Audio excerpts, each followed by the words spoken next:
Welcome into Northside Territory, Foul Territory Network's Cubs podcast. We have a crossover episode with Katie Wu today, Cardinals Territory.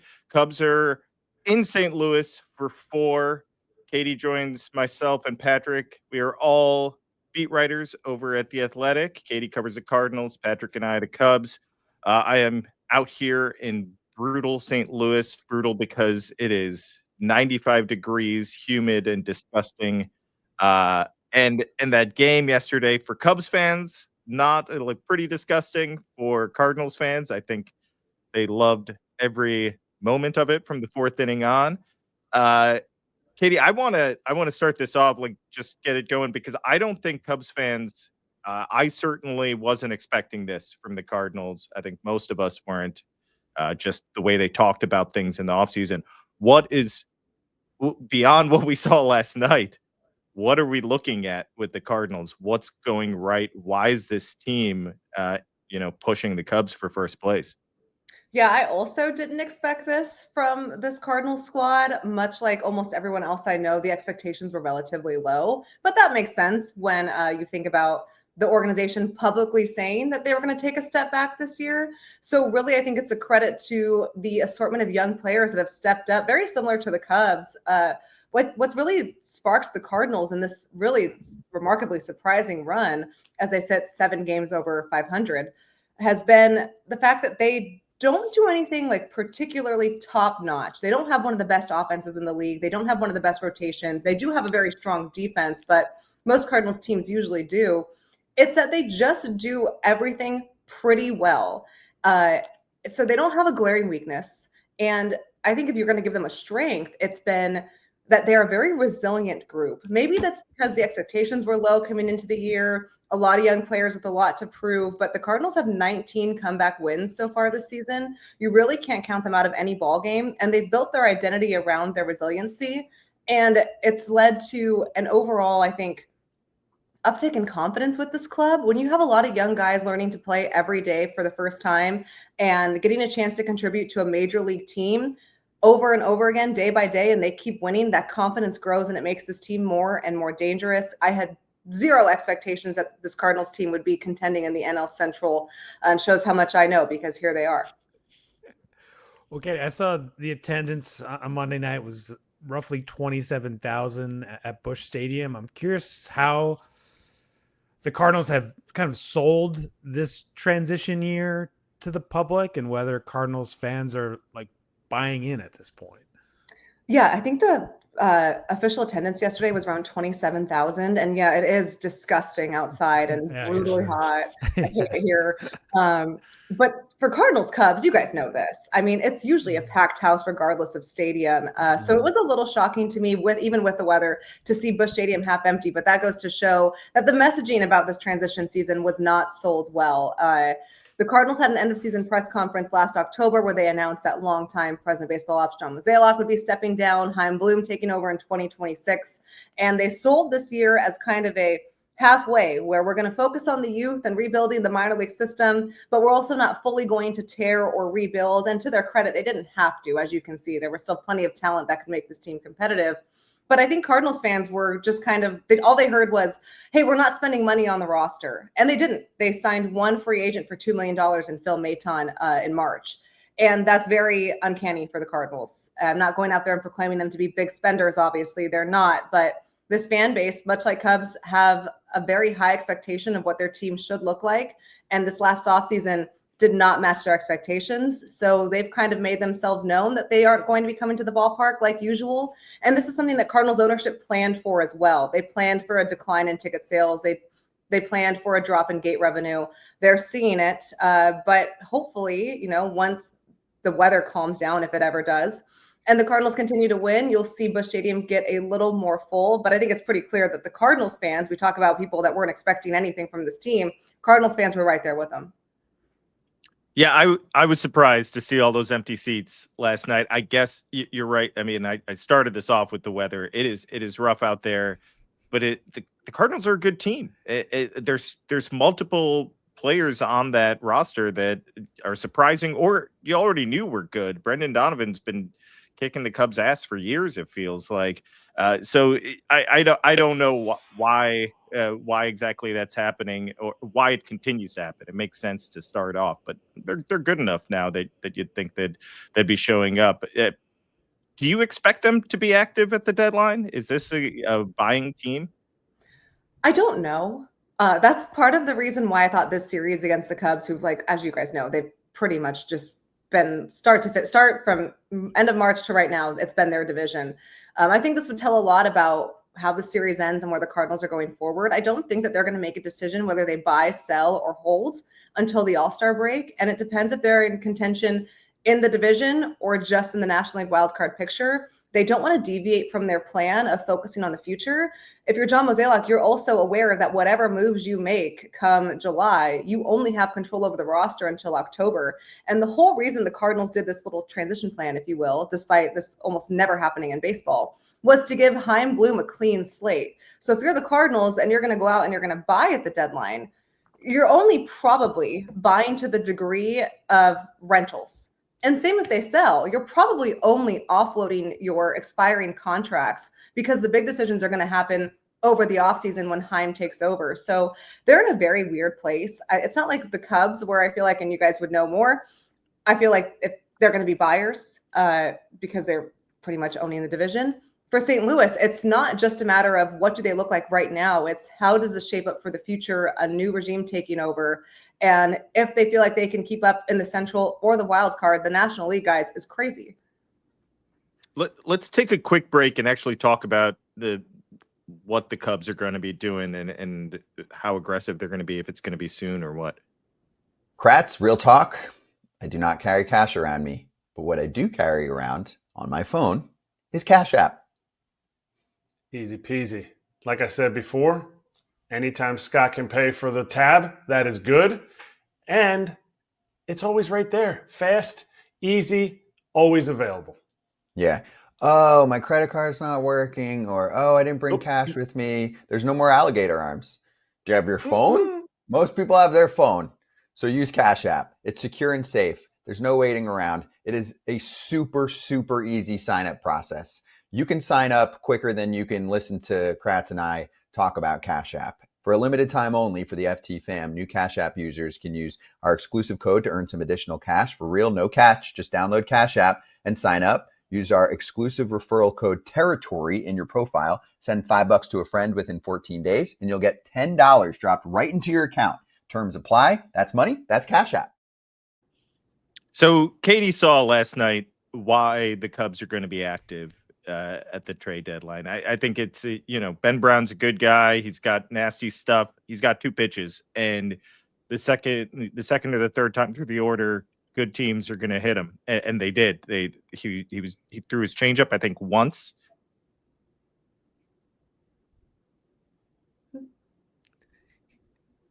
Okay. They hammered some pitches right down the middle, and he gave up 8 runs, couldn't finish the 6th inning. It's clear they need a starting pitcher.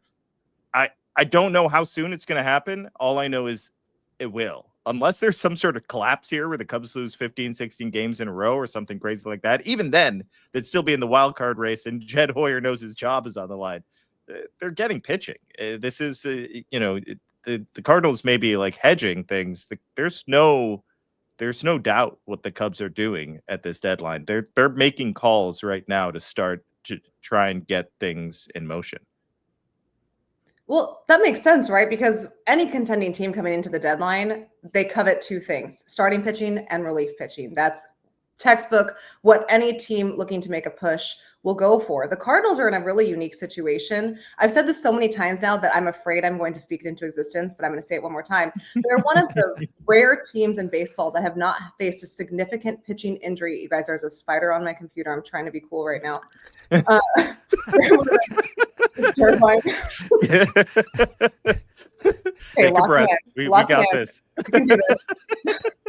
Are you in the Busch Stadium press box? I feel like there's always creatures speaking there. of the Busch Stadium press box, will the AC be back? Who knows? Let's hope. All the Cubs writers were on the home side, which I really liked. I thought it was more fun. Anyway, I know we all got to bond.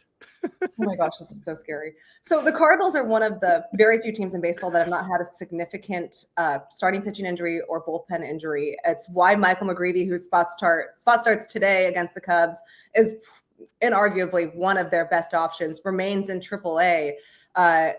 Between the Cardinals utilizing their schedule, so almost every pitcher can take 6 days of rotation.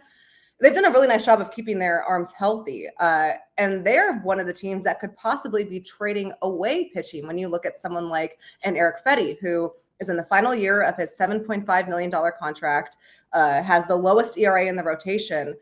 Do I think the Cardinals and Cubs would ever make a trade? I don't think so at all, just the nature of the rivalry. But it's interesting to see the Cardinals could, in a way, sell some of the pieces that have been instrumental to helping them and gain something in return by swapping someone out of the rotation and implementing McGreevy. You don't necessarily lose anyone there, but you are able to kind of maybe generate some leverage because everyone knows at the trade deadline, it's a seller's market. So I'm not sure, I don't think the Cardinals and Cubs are matching up for a trade by any means, but it's interesting to watch. I'm curious for you guys, when you're looking at the Cubs as we sit here at the end of June, is this where you expected them to be? I mean, 14 games over 500, pretty much in first place all season long in the division.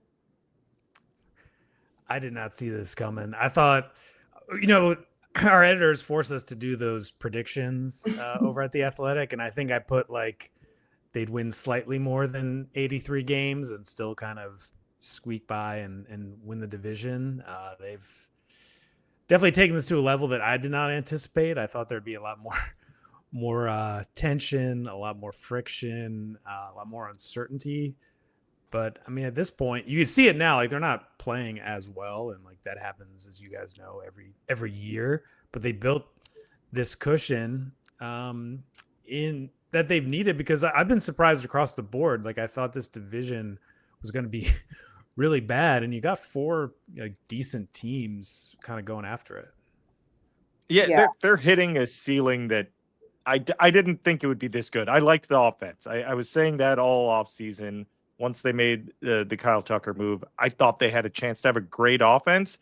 It's at times it's been much better than I expected. I did not think Pete Crow-Armstrong would get to this point now. I think we all agreed he had the ceiling and he could show flashes that he would be an MVP candidate this season. It just happened so quickly, and he's so dynamic all around with everything he does, and it kind of changes everything about the Cubs offense. There are players that I liked that are living up to their potential, like Michael Busch. Kyle Tucker's a star. The offense looks really good. I just did not think they'd be this far over 500 at this point. These rough patches, I think it's important for fans in general to remember. The Cubs went to Philadelphia and the Phillies had lost 9 of 10, I believe, and now they're red hot again. The Mets are in the middle of a major scuffle. I believe the Yankees had 2 weeks of just really bad play, bad results. It's fair to have concerns. This team is not perfect. We just talked about what they need. They have to go get starting pitching. It was a brutal weekend in Chicago because of that weather, and I think that kind of set them back with their bullpen, just guys getting beat up. You want depth constantly with that. I don't think their bullpen's bad. I think it's pretty damn good, but this team, I wouldn't freak out just yet. You want, games like Monday night are going to set fans off, though. It's hard not to. I'm experiencing the same in Cardinals land. And it's been a lot of a roller coaster here in St. Louis. They had not a great April. I think they spent most of April 4 or 5 games under 500. Then they went 19-8 in May, the best record in the majors, and they followed it up by 2 weeks of just mediocre baseball. And then here they are, winners of their last 6 and 7. So what I'm getting here is that in a 162-game season, there are going to be highs and lows. It doesn't mean that the Cubs are a bad team right now because they're in a little bit of a lull. Obviously, they're not. You look at their overall record. Same with St. Louis. There was a lot of talk about, here they are regressing back to who they were supposed to be because they had a bad 10 days. Well, a bad 10 days is going to happen to every single team in baseball. If you're a team like the Rockies, it's going to be like a bad 100 days. But for most teams, it's going to be, you're going to go through stretches like this. And with scheduling for the Cardinals in June, they had just 2 off days. It was kind of predicted that this would be it. It doesn't surprise me that the Cubs are hitting a little bit of a lull because they haven't yet this season. They've also played, I think everyone in the NL West by now, maybe twice. And the Cardinals have not done that. And the NL West is a huge test for them. So what I'm saying, Cardinals, Cubs fans, is just because your team is going through a rough week does not mean that they're going to be bad. I'm an NL Central, I don't want to say hater. I'm definitely a Reds hater because I know they're good. I know they're much better than what I see. But every time I see them, they lose. And I'm just like, this team cannot be what I think it is. And then I watch them on TV and I'm like, that is the Reds team that was sold to me. I've always been kind of bummed out about the division over the last 3-4 years because it's so 500. And it's like, oh, here we go again. Another 500 NL Central division. Yay. So excited. And it's actually, I think, one of the most competitive division in the National League because you have 4 teams that are in it. And the Cubs are the favorite, in my opinion. But I don't think you can count out the Brewers as what we know. They seem to make a run somehow magically every year. I think this Cardinals team is on the rise, and I think they are legit to be contenders. And I think the Reds are right there with them. So finally, at long last, this division gives us something exciting. But I did not have – I think I had the Cubs and the Brewers battling it out for first place. I didn't have the Cubs this far ahead of the game, but I'm super excited to see how this rivalry, how the Cardinals and Cubs face out over the rest of the season, especially because the last series of the season, 3 games at Wrigley. So that'll be fun. I can't wait. Go ahead, Patrick. I just want to get one question before our next break. Like, Katie, I had flashbacks reading your coverage from Milwaukee, Willson Contreras popping off. Like, because we've all been there. Like, and the Cubs don't really have that player anymore. Like, there's certain teams, certain players where, like, you just have to wait them out after the game because you never know what they're going to say. And Willson obviously delivers. Willson also, in our experience, is someone who kind of sees things sort of black and white, and the Cardinals are existing in this gray area. How has he sort of accepted his role as well as the organization's direction at this point? Well, he continues to be the most vocal of the players, which makes for post-game interviews that are anything but boring. And I know my favorite thing about post-game lately is that he's had a little bit more of a free spirit in some of the things he said. And for live shots for the post-game show, you can't air half the things he says, so they have to reshoot it. And it's hilarious. They're like, Willson, can you say that again, but clean it up a little? So that's happened once in the last couple of weeks. I'm sure you guys can pick the incident in Milwaukee. But I actually really want to commend Willson Contreras for how he's handled this year. The Cardinals approach him over the offseason and say, hey, we know we signed you for $87 million to be our starting catcher, but what about being our starting first baseman instead? And he took that position easily, no reluctancy to switch, and has actually been a really good first baseman. And you guys had seen him play first base in the past, but it wasn't his starting position. I think when you look at outs above average across the league, Willson Contreras is 3rd in baseball. He's done a really nice job there. And he's like, I don't know why you guys are so surprised. I'm like, oh, I'm surprised. But one thing that I think stands out even more than his play at first base and his bat, of course, Contreras is, I think since he's no longer behind the plate, he has a lot more energy and a lot more health to focus offensively. He's on a heater right now. But his ability to look at the clubhouse, both him and Nolan Arenado have done a really nice job at this, and let these young players have the ability to be themselves and kind of learn to play the game their way. They've given this clubhouse to the young guys. They've said, hey, we're here if you need us, and we're going to set the tone by how we play on the field. But in terms of establishing a new culture, this is your future. So we're going to let the younger players come in and set the tone. We're going to give you the ability and the flexibility to be yourself. And when you are the Cardinals, there is kind of that Cardinal way of how you should act and how you should present yourself as a professional. And I'm not saying that that's a bad thing, but I'm saying if you're going to transition into a new era, why not let these players who are going to be around for the bulk of it set that tone of what it should look like? And I think it's allowed those young players to really relax and come into their own. That's not easy to do as a veteran, especially when you were both, Nolan and Willson, came to St. Louis with the expectations that they would be contending every year. They took a step back. They're still here. One chose to be. One is still here because of circumstance. But they both said, we need to let these young players and the up-and-coming guys for the next core of the club set the tone for this clubhouse, and we'll support them in that way. I have a question about those young guys. Let's take a quick break and we'll get to it. Well, if you're a normal human, you can't speak English to your pup. But what you can do to understand what they love, which is spot and tango unkibble, is to see how they react when you put the unkibble in the bowl. And my pup, Penelope, loves it. So does Bella. Well, Bella speaks Spanish, so she says, muy bien. I love this stuff. She says, wow, Dad, thanks for creating a custom plan based on my age, weight, breed, and activity level. You nailed it. And also, it's made with 100% whole fresh ingredients like real USDA meats, fruits, and veggies, but it's 40% less expensive than frozen food. So upgrade your pet's bowl with Spot and Tango Unkibble. And for a limited time, go to spotandtango.com/foul and use code FOUL for 50% off your first order. That's spotandtango.com/foul, code FOUL to get 50% off your first order. So, Katie, we saw Pete Crow Armstrong. He had a good game last night. He stole a home run. It looked like he stole a home run at least, and had a few hits. He is the future for the Cubs. It's clear that you can build around this guy. It seems like he's an MVP candidate. He's a star. I don't know if the Cardinals have that guy. Is that guy on the roster currently? Is that guy coming up through the system? And this is just different. How do they develop catchers all the time? They lose Yadier Molina. You think, okay, they'll never be good at catcher again. It's impossible to replicate this. They seem to have catcher after catcher. I'm impressed by that, but I'm also curious about, do they have a potential superstar?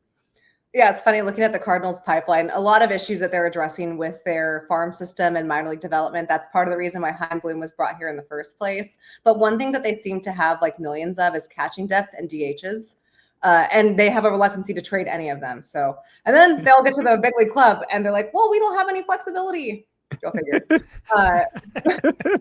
So who knows? Maybe one of their rising stars is still in the pipeline. The Cardinals don't have a clear superstar like Pete Crow Armstrong. They have a bunch of players that I think are going to be stars, but don't have like the superstar ceiling of Pete Crow Armstrong. Mason Wynn is their shortstop of the future. Brendan Donovan should be an all-star this year. You can build a club around those two. Lars Nootbaar, the big question for him this year was, can he stay healthy? He's done a great job in doing that. He's been mostly their everyday left fielder, and that's someone that they're looking to build around as well. So they don't necessarily have someone. Victor Scott, I should mention him. Just if you're looking for another exciting defensive center fielder, he's right there with PCA. So they have pieces to build around, but they don't have the like star. And maybe they don't need it. Maybe that's coming in the system. They have a bunch of pitching prospects coming up, Tekoa Roby, Quinn Matthews. And the Cardinals, if there was, one thing they were super behind was developing pitching. So this could be a turning point for them. Maybe they go out and they trade for their next star. I'm so interested to see how much things change because Mo has been here, and I have a lot of respect for what he's done in his career, but he's been here for like 2 decades. And it's been the same voice and the same, pun intended, motive for a decade and a half, right? So you're going to have a brand new front office come in because not only is Mo leaving, most people under him are on expiring contracts and there's no really blueprint, or no one really knows if they're going to stay or if they're going to go somewhere else, if Chaim's going to keep them. So I'm not sure if they have their next star in the system. They have a bunch of above league average players that can allow them to maybe jumpstart this runway and force them back into being competitive maybe earlier than they would have decided. But the first thing that I'm going to look at if I'm Chaim Bloom is, am I going to go outside the organization to find a star? Do they need a star? Because I'm not sure that they have one currently on their major league roster. Katie, you laid all this out in your excellent coverage in The Athletic, like even going back to last year, like you had great feel and instincts for this larger story around the Cardinals. I mean, 2-part question here. These two kind of central figures, like, do you think Mo will try and run another team somewhere? And do you have a sense of what a Chaim Bloom kind of post Red Sox experience, how he would kind of go about reshaping the Cardinals? What are your kind of early impressions on those two guys at this point? I don't know if Mo would take on another team. I mean, I can't picture him leaving baseball. So I know he might want to take a step back after dedicating over half his life to the St. Louis Cardinals. But I can't see him, and this is just my speculation and my gut feel, I can't see him leaving completely. I could see him, he's so smart. I can see him maybe joining the business side of the organization and kind of seeing where the Cardinals go from there, because it has been a recession year. And he does really understand that side of the game super well. Maybe he, do the Rockies need help? Yeah, he's That's from what I was Denver. thinking. Yeah. So maybe, but I think the more likely path is he takes a year off. And then, because we're all suckers for pain, we usually come right back to the sport, and maybe he helps out more on the side. And I don't know what to expect from Chaim Bloom. I think this organization needs a set of fresh eyes. I mean, it can get, when you have success for so long, as the Cardinals did, it can become almost just like, your daily routine. And for Chaim to come in and have such a modern view of the game, we all know what he's done in player development and how he's kind of modernized that aspect. We're familiar with his work in Tampa. We know what happened in Boston. I'm curious to see just how much extension ownership is going to give him from a payroll point. I do think it's a little ironic where unfairly he's known for trading Mookie Betts in Boston as one of his big moves. Is one of his first moves in St. Louis going to be trading Nolan Arenado? Like, that is really not setting that guy up for all of the success. But it remains a possibility. So, it's interesting because I think we're both in a little bit of front office holding patterns. Yeah. What's the feel around Jed Hoyer, a name that Cardinals fans know very well? Yeah, it all depends on this year. What's happening right now? There was talk.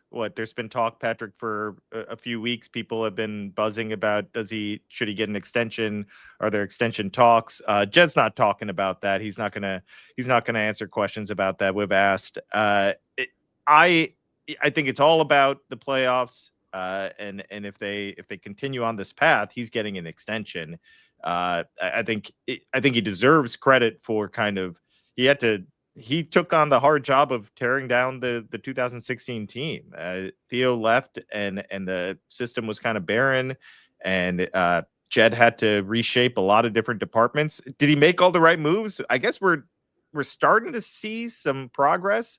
Obviously, this season is the first time we're really seeing the moves he made bear some fruit. So I think he's going to get extended. But if something bad happens here over the next couple months, that could mean his job. I mean, this season is all about it. We've been talking about it all winter, Patrick and I. It's this season, what happens, playoffs or not, dictates Jed's future. That's a tough way to go about business, but one bad injury, one weird set of circumstances can dictate your future. But that's the reality of the situation he's put himself in. This team wasn't good enough for years, and now they finally look good. But it's just the margin of error type stuff where you never know what can happen and how a season can go sideways.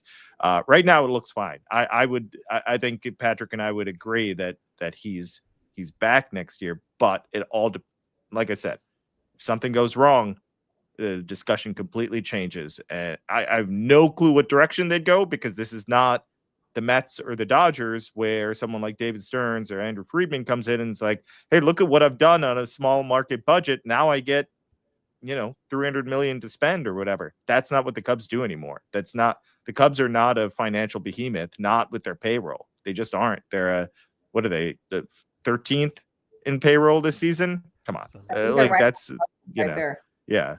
So, yeah, I think I think that's a big question facing the team. It felt like a couple of weeks ago it was answered, and now they're in a little bit of a slump. So people are going to start questioning everything. I would assume they pulled themselves out of it, and that question is answered soon enough. A very stable industry that we work in. My last one for you guys, because I, full disclosure, love Shota. I mean, I sent your article about Shota possibly pitching against St. Louis to the Cardinals PR staff, and I sent it with and they were like, I love him. I mean, it's like a borderline unhealthy obsession, where one of the Japanese reporters last year came up to me and gave me a Shota baseball card, and I kept it in my wallet all season. I don't know why I like him so much, but I do. So I'm super excited to see him on Thursday. How big is Shota coming back to the rotation for this Cubs team? mean, it means everything. I mean, their pitching's been thin for a while now.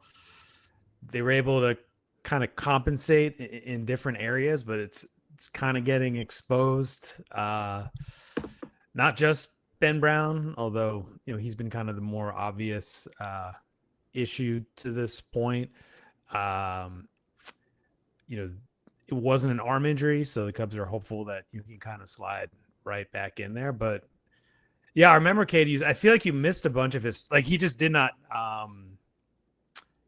come up against the Cardinals that often, or you weren't covering a particular series. And I remember you saying you had missed him, but he does have that it factor. Like the starting pitcher's kind of been or has been very much diminished over the years, but he's still one of those few guys that has kind of the name recognition, has that creativity, definitely has like a flair and a style to his game. So, I think Sahadev, you wrote it in the preview that you guys did,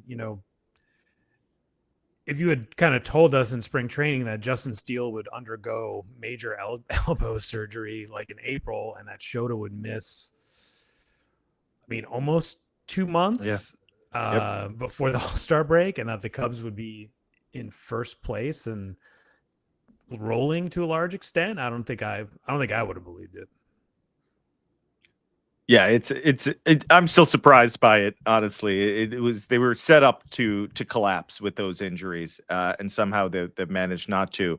One thing before we go, I just wanted to say to Cardinals fans, when you describe the team, Katie, it sounds so similar to what we watched like the previous 2 years with the Cubs, where a lot of good players, but just lacking that superstar talent. And I feel like, yes, you can win. You can have a good season. I think at least what I felt like I learned in 23 and 24 is, look, that team was good. They were good, talented players. To have that superstar in the lineup, it brings some sort of consistency to the group that keeps you from, getting in those really deep slumps that the Cubs suffered last year in May and June, if I remember correctly. And the Cardinals look like I like a lot of these players. When they come up to bat, I was like, not an easy. There's nobody that looks like there's where the pitcher can breathe real easily, and this is an easy out. It doesn't seem like there's multiple of those guys in this lineup. But they do lack that superstar. I do think to get back to fearing the Cardinals, they do need that. But I also think Cubs fans probably need to be ready to possibly fear the Cardinals again. It seemed like it was going to be longer, but because they're just like holding steady right now, it's like maybe this isn't as long as we thought it was going to be. I think the Cardinals could be back and pretty dangerous soon. They're giving them a run now. So it's not like I'm saying like way off in the future. Maybe it's now. Maybe it's right now that they're dangerous, but they could be even better and winning this Central over and over again if things go right and they find that star. That's just how I feel about that team. They're different than the Brewers the way they go about business, but these teams are pesky for Cubs fans. They drive them nuts. I know that. In different ways. So we'll see what the rest of the series has. If it goes south for the Cubs, it's going to be panic city for the fan base. It can't be for the team. That's for sure, because they're this is not a team that panics, but these tough moments, especially in the middle of the summer, they can overwhelm a fan base. We'll see what happens though. All right, everyone, thanks so much for listening. Katie's work is over at The Athletic. Make sure to check that out. She does wonderful stuff. And make sure you check out Cardinals Territory, great podcast. Make sure to rate, review, subscribe to Northside Territory, subscribe to the YouTube channel, and subscribe to The Athletic, where Patrick and I are on top of all things Cubs, and Katie owns the Cardinals. Thanks for listening, everyone. Take care.